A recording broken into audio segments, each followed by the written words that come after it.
Assalamualaikum warahmatullahi wabarakatuh.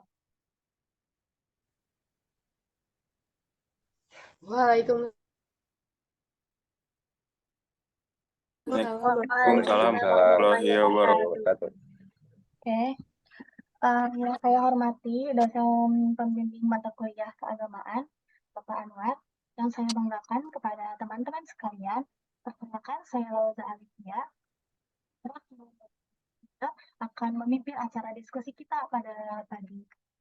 Alhamdulillah, pada hari ini kita akan lanjutkan perkuliahan secara asinkron. Penyampaian presentasi yang akan disampaikan oleh kelompok 2 terkait syariah aktualisasi ajaran Islam.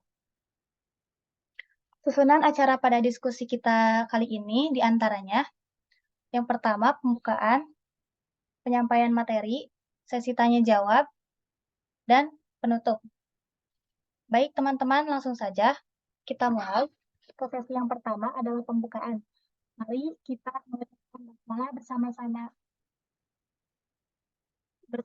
Mari kita mengucapkan basmalah. Bismillahirrahmanirrahim. Bismillahirrahmanirrahim. Selanjutnya adalah penyampaian dan penyajian materi. Saya persilakan kepada kelompok 2 untuk menyampaikan materi yang telah disiapkan.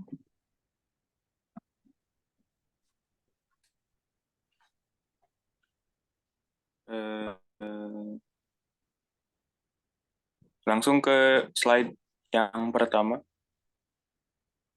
Baik.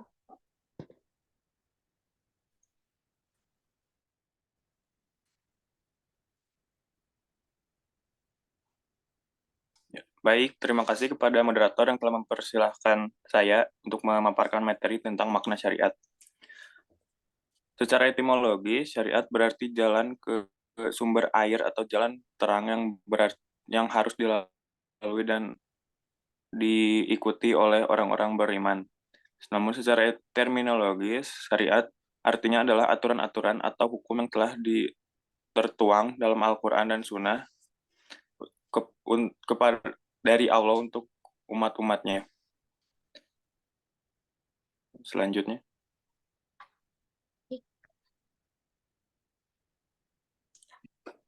Yang kedua ada aktualisasi syariat.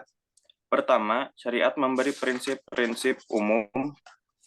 Contohnya yaitu Al-Quran menetapkan cita kenegaraan yaitu Baldatun Taibah, yaitu suatu negara yang indah dan makmur.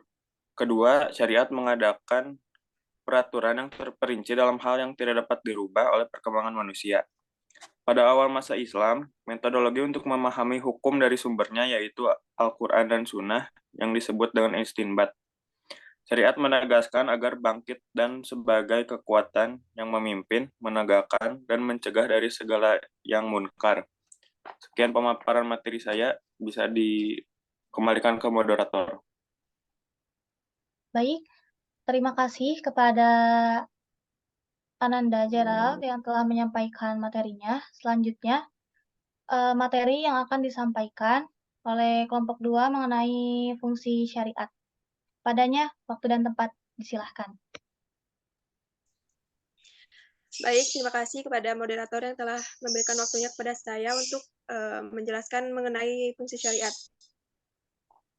Jadi, fungsi syariat ini tertulis di dalam Al-Quran, surat Yusuf ayat 57. Pesannya di sini menembus semua sekat yang memisahkan manusia dengan rahmah dan berkah yang sudah dikehendaki Tuhan kepada seluruh umat manusia. Nah, dalam membentuk syariah, dalam membentuk rahmah ini, syariah mengidentifikasikan 3 wilayah, yaitu yang pertama mendidik individu, menegakkan keadilan, dan mewujudkan kemaslahatan bagi manusia. Baik, untuk fungsi syariat yang pertama yaitu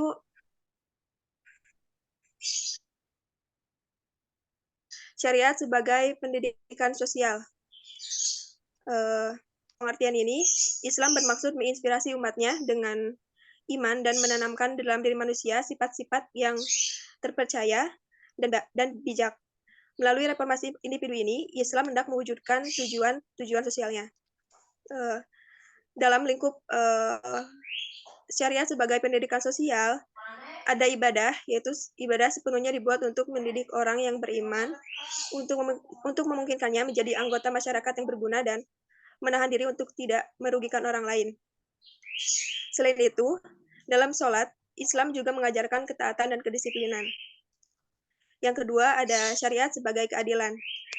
Konsep keadilan dalam Islam bukan hanya berupa keadilan yang dibatasi pada keadilan formal, namun menjadikannya sebagian daripada keimanan karakter dan kepribadian orang yang beriman.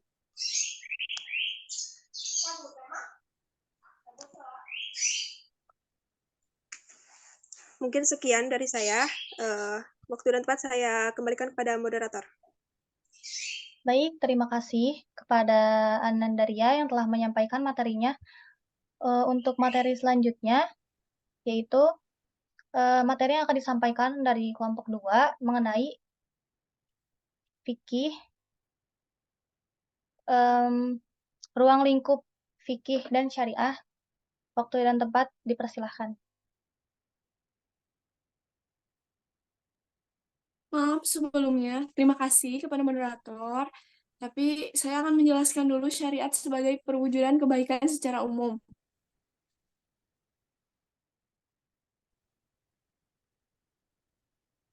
Syariat dalam, kayaknya itu kembali lagi coba, maaf, teman.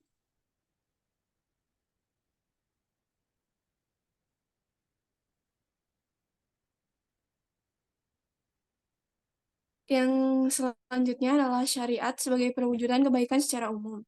Syariat dalam semua bagiannya hendak mengamankan kebaikan kepada manusia atau melindungi manusia dari kerusakan dan kejahatan. Syariat menjelaskan bagaimana memelihara kemaslahatan dalam lingkup ibadah. Tidak hanya ditujukan mendapat ridho Allah, namun juga mencegah kerusakan dan memfasilitasi kebaikan baik bagi individu maupun masyarakat. Syariat mendorong kebaikan di dunia ini dan juga kebersamaan dengan manfaat di kemudian hari. Syariat juga merupakan aturan yang sistematis yang telah dijelaskan oleh Allah. Aturan dasar yang telah digariskan Allah telah dijelaskan dalam menjadikannya pedoman dalam melakukan hubungan antara manusia dengan Allah dan hubungan antara manusia dengan manusia dan saudara sesama muslim. Hubungan antar manusia dengan alam dan hubungan dengan lingkungan dan kehidupannya. Apabila syariat Islam dikaji secara menyeluruh, akan segera terlihat bahwa di dalamnya terdapat norma-norma dan nilai-nilai yang luhur bagi seluruh umat manusia yang akan mengantarkannya pada tujuan hidup yang hakiki. Al-Quran menyebutnya sebagai rahmat bagi alam semesta atau rahmatan lil alamin. Dengan demikian, tujuan syariat adalah untuk menciptakan kedamaian bagi kehidupan manusia. Yang selanjutnya ada perbedaan antara fikih dan syariat. Antara fikih dan syariat.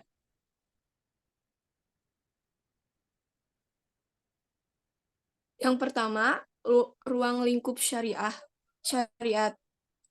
Ruang lingkup syariat lebih luas dari ruang lingkup fikih.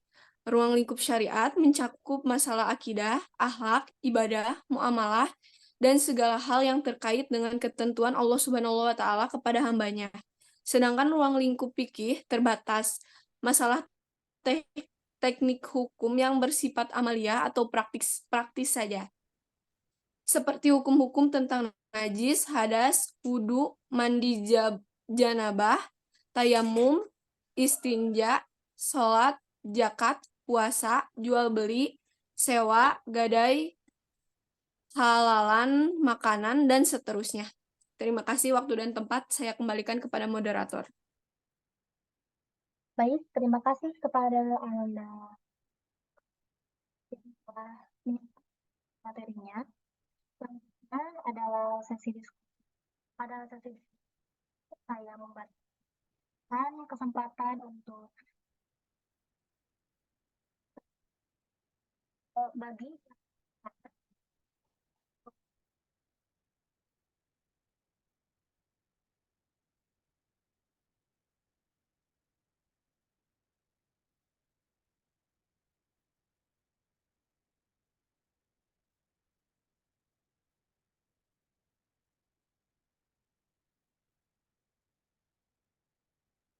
ada yang ingin ditanyakan?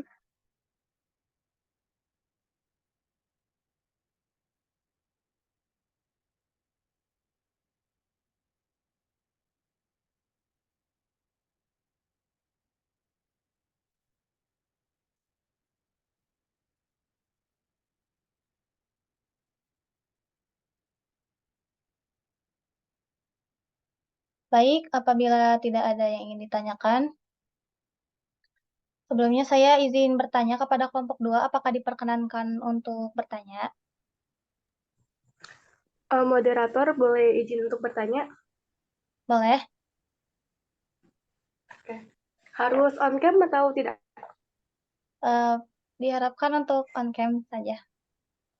Baik.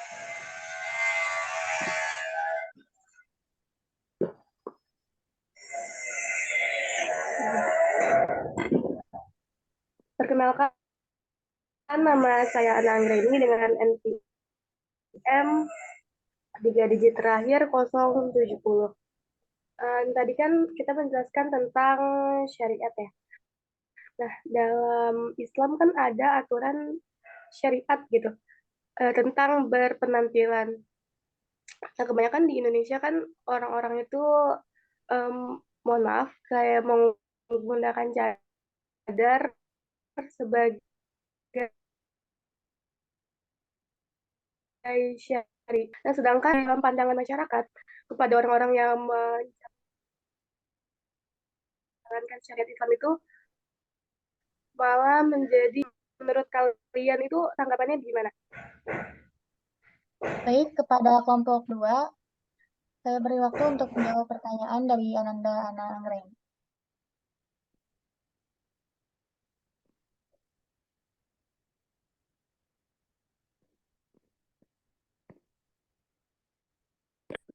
Maaf sebelumnya tadi pertanyaannya hukum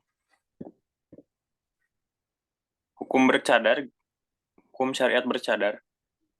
Iya, hukum tanggapan kalian mengenai pandang buruk terhadap orang muslim yang menjalankan syariatnya itu bagaimana?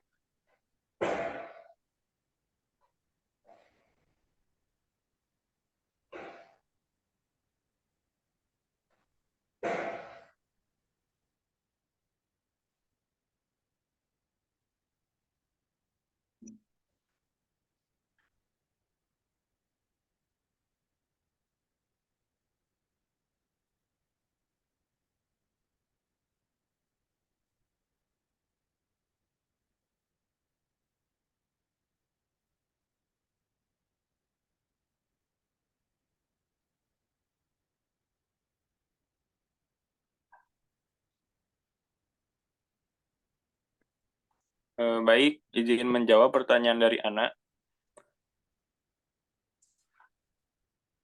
Menurut saya, seseorang yang memandang buruk tentang syariat berpakaian bercadar itu menurut pandangannya seorang tersebut gitu. Jadi tidak bisa dipukul rata dan itu tidak bisa dibenarkan. Itu hal yang salah, namun kembali jadi seperti itu tuh hanya segelintir orang saja yang berspekulasi buruk tentang bercadar gitu. Mungkin sekian. Baik, kepada Ananda Ana, apakah sudah terjawab pertanyaannya? Tapi menurut Gerald ya, apakah kita itu wajib untuk mengikuti syariat Islam dalam berpenampilan gitu?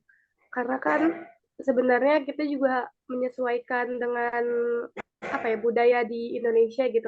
Mungkin kalau misalnya di Arab Saudi kan memang semua apa ya, umat Islamnya itu sudah terbiasa gitu dengan penampilan yang sangat tertutup seperti bercadar. Nah kan sedangkan di Indonesia mungkin hal tersebut masih belum apa ya namanya itu, belum menjadi sebuah tradisi gitu.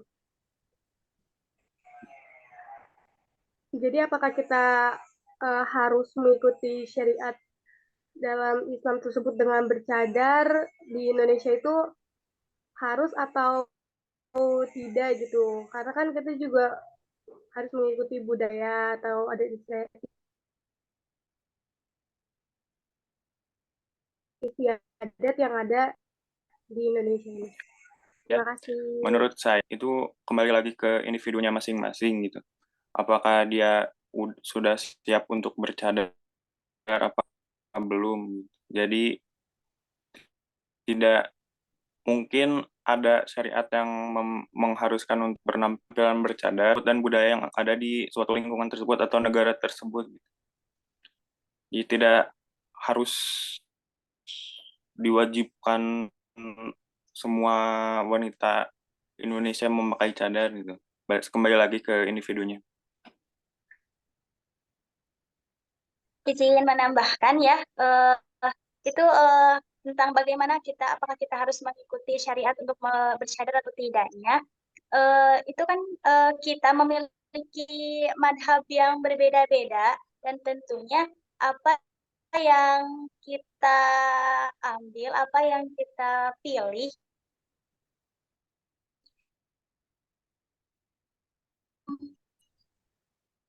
madhab Imam Syafi'i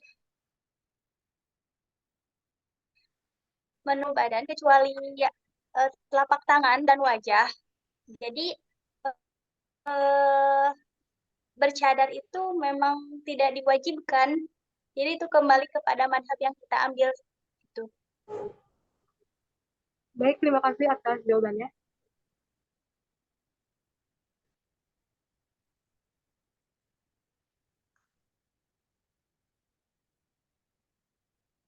Baik, terima kasih kepada Ananda Sofa dan Gerald yang sudah menjawab pertanyaan dari Ananda Ana. Selanjutnya kita masuk ke rangkaian terakhir yaitu penutupan. Maaf sebelumnya, saya simpulkan terlebih dahulu dari diskusi kali ini.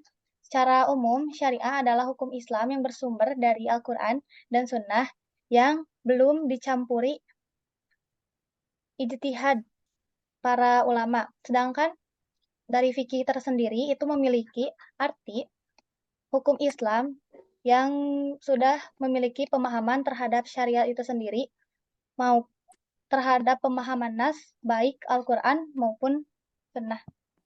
Mungkin seperti itu kesimpulan yang bisa saya sampaikan. Acara selanjutnya yaitu penutupan. Terima kasih kepada teman-teman sekalian yang telah mengikuti acara diskusi pada pagi kali ini. Saya, Lauza Alivia, selaku moderator pada diskusi kali ini, pamit undur diri. Mari kita lafalkan hamdalah bersama-sama. Alhamdulillahirrabbilalamin. Alhamdulillahirrahmanirrahim. Sekian dari saya. Wassalamualaikum warahmatullahi wabarakatuh. Waalaikumsalam.